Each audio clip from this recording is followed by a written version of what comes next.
Bonjour à tous. Ah oui, c'est impressionnant de voir autant.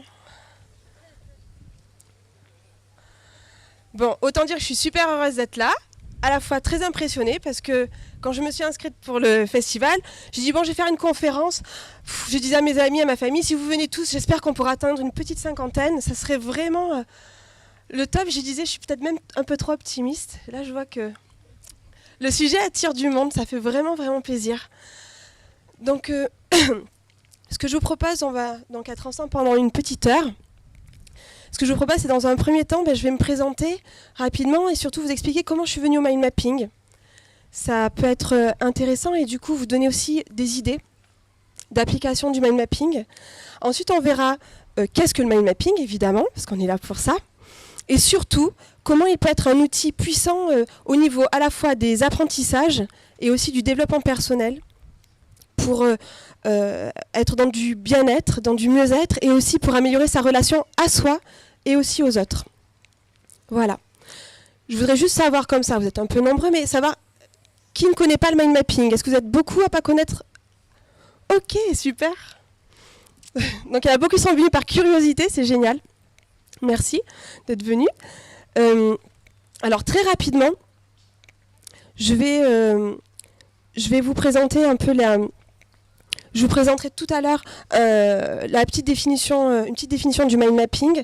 Après, nous expérimenterons, nous ferons une petite expérience et après, on ira sur une explication un peu plus approfondie. Ensuite, ce que je vous propose, c'est un petit moment, un petit temps de questions-réponses. Voilà, j'imagine qu'il va y avoir des questions. Donc voilà.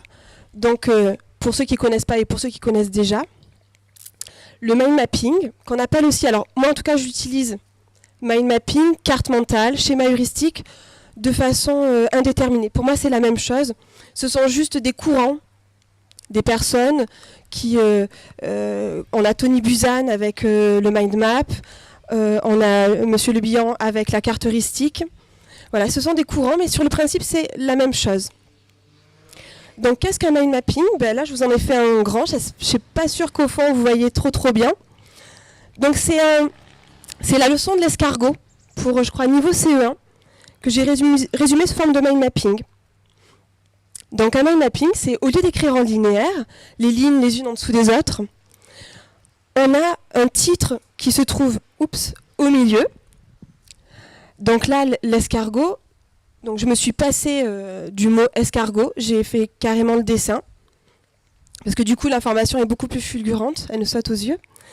Et après, on a des grandes branches. C'est les grands thèmes, ce sont les thèmes principaux. Donc là, par exemple, nous avons la grande branche description, ensuite alimentation, reproduction, déplacement et enfin espèces.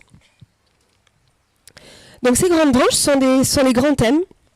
Et dans ces grandes branches, nous avons des sous-branches, des sous-thèmes qui peuvent être eux-mêmes développés encore en sous-sous-branches. Donc par exemple, dans grande branche description, on a une petite sous-branche physique. Et dans le physique, on a 3 éléments. La coquille, le pied et les tentacules. Avec une petite photo et des petites flèches pour bien montrer précisément où sont toutes ces parties. La coquille, le pied et les tentacules. Ce qui est important de retenir là aussi, c'est que les branches, elles sont là pour créer du lien visuel entre chaque idée. On sait que quand il y a une branche, elle va relier telle idée avec telle autre. Il y a un lien. Du coup, quand on lit un mind mapping, d'un seul coup d'œil, on sait quelle idée est liée avec quelle autre. Et ça, c'est super puissant pour les apprentissages ou pour d'autres choses. Donc voilà. Est-ce que c'est OK jusque-là? C'est assez clair pour tout le monde? Oui? Ça a l'air. Je bois juste un petit coup.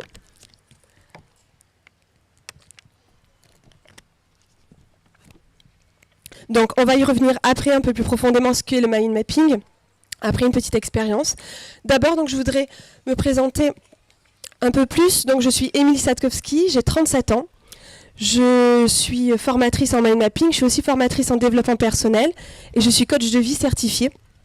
Donc, je mélange un petit peu tout ça aussi, même quand il y a du mind mapping, tous mes outils. Comment je suis venue